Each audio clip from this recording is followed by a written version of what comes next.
Hi, everybody. My name is Lindsay Watley, and I'm the program director for the City of Clemson. We're going to take some time today to go over some safety information and maps for the 29th Annual Christmas Parade. The theme this year is Candy Cane Lane. If you do get to the end of this video and have additional questions, on the last slide is my contact information. Please feel free to email me first.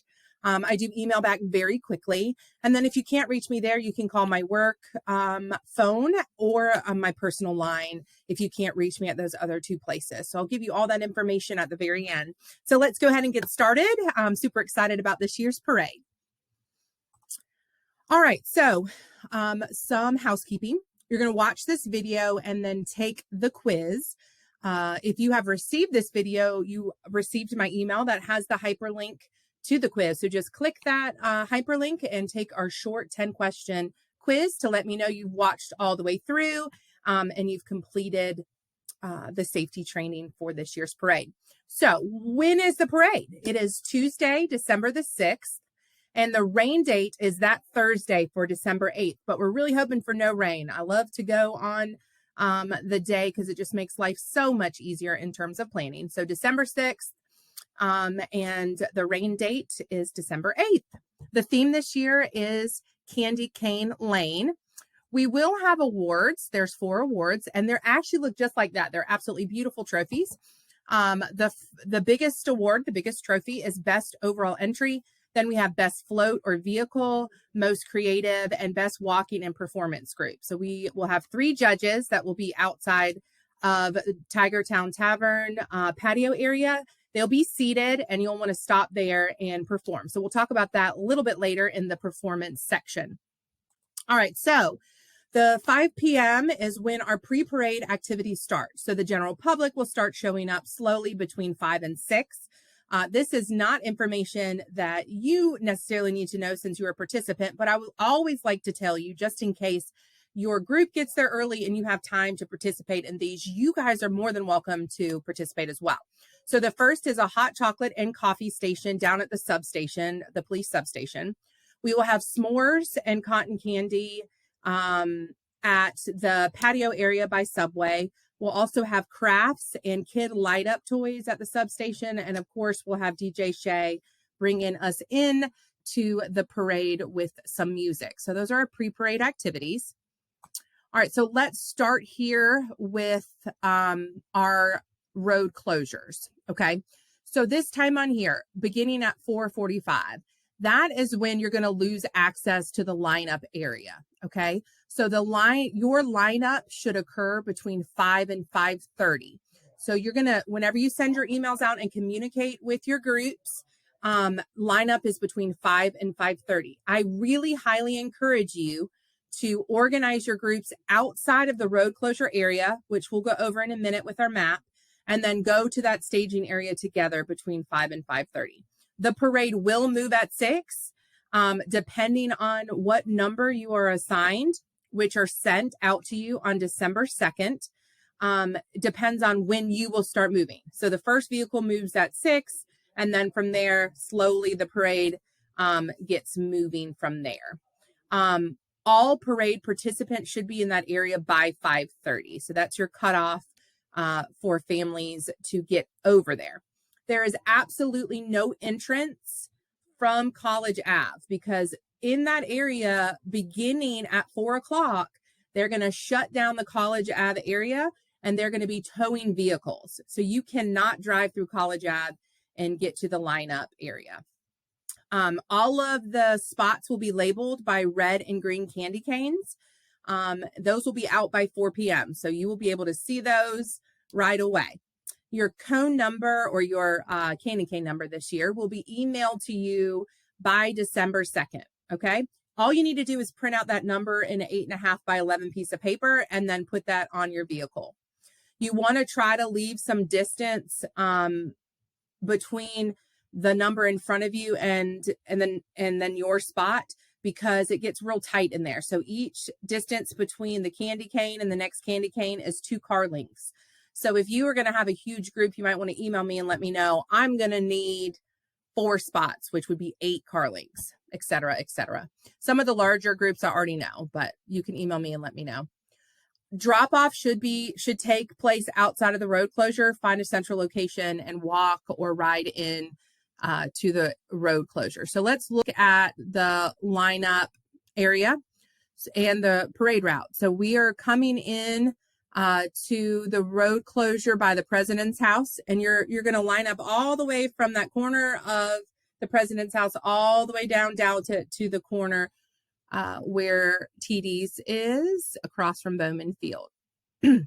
So the parade route starts at that corner where TD's is. It will move at 6 and it'll go all the way down to Strode Circle. You're going to take a right onto Strode and go all the way around to the end of Strode. Please do not turn on Knox Lane. Everybody will turn that direction, and then we will have too much congestion down Knox Lane. So please, all the way around Strode, and then you can take a left or a right, either direction. The most important thing is that you have a designated person who helps kids get to where they need to go, and that you clearly notify your parents where to find their children at the end of the parade. That is not our job, facilitating the parade. There will not be any assistance with that at the end. So it's super important that you guys organize that as organizations, that everybody knows the children are exiting the vehicle here or there, and their parents are meeting us here or there. It needs to be off of the parade route, as safely as possible. Gaps will occur in the parade route because of performances. So please be sure that you try to keep up the best that you can. So that what happens is if we have a big break, then people start moving and walking and thinking the parade's over. So we really want to be sure we keep our timing up. And the main stage is located at Tiger Town Tavern. So that is where you'll stop. There'll be an area set up with 2 lampposts, the DJ, and then 3 chairs for our judges. So be sure you stop there for your performances. So let's begin with vehicles and trailers. So all vehicles and trailers should be decorated with the theme Candy Cane Lane. No entries can exceed 14 feet in height. And if you have any generators or anything that could be a fire hazard, it is important to have a fire extinguisher on board. Participants must ride inside of the float. They're not to sit on the edges, no dangling off the side, no tailgate sitting, things like that. So please be safe. Headlights should be off, and drive in the center of the lane as depicted here in the bottom left-hand corner. You guys are responsible for your trailers and your vehicles. So please drive safely and slowly, and be sure that all your vehicles and trailers are hooked up correctly and are functional. If you do have a vehicle that is not functional in the lineup, we will proceed without your vehicle. So you need to be sure that everything's ready to go. All vehicles in the parade must be decorated, and we want to keep about 2 car lengths in between each submission. And obviously no open flames or pyrotechnics. So no blowing off fireworks off the side of your vehicles. Here's a little diagram here about walkers and riders. So this depicts those 2 car lengths here in between our pageant queen here and our band. That is the optimal spacing there. So not too far and not too close, right? So if you do have a mixed group, meaning you have some walkers and some riders, if you look at the picture down here, we definitely do not want any children or people walking in between the trailer and the car. It's very dangerous. We don't want that at all. And then we don't want a vehicle that is directly behind a group of walkers, because if the walkers suddenly stop, obviously the bus takes more time to stop than feet. So we need to be sure that we have 2 car lengths in between any walkers or vehicles behind them, so that if we do need to abruptly stop, that the bus has time to do so. In addition, we do not allow throwing of any objects, candy, booklets, t-shirts, anything like that from any vehicles. So please, if you want to hand something out, you may have walkers walking down the sidewalk handing out things to the bystanders, but they're doing so by handing them and not throwing them out. We do not want any people in the roadway at all during the parade, other than those who are participating in the parade. So no throwing of candy or objects.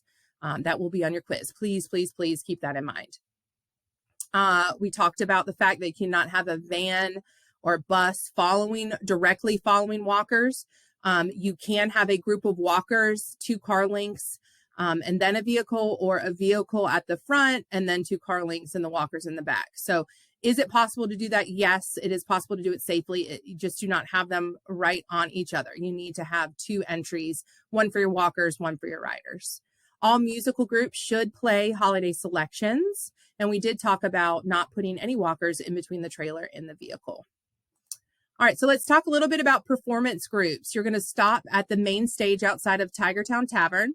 Your selection should be holiday themed. Your maximum amount of time is 2 minutes to perform. You get 30 seconds to set up and 30 seconds to move along. The judges will be seated right there at the main stage area by Tigertown Tavern. They're on the right-hand side of the road. Performances will make gaps in the route. So please let your kids know. Once you're done, you'll have to scurry on along and be sure you catch up with the float or the group in front of you. Any music needs to be turned into me by December 1st. You can email it to me so that I can turn that into DJ Shay. All right, some general notes. We do not allow Santa. Santa hats are okay, but we do provide a Santa at the back of the parade. All of your entries should be family friendly, meaning nothing that you wouldn't want your children to see. So no impressions of using alcohol or smoking or lewd material or inappropriate language, things like that.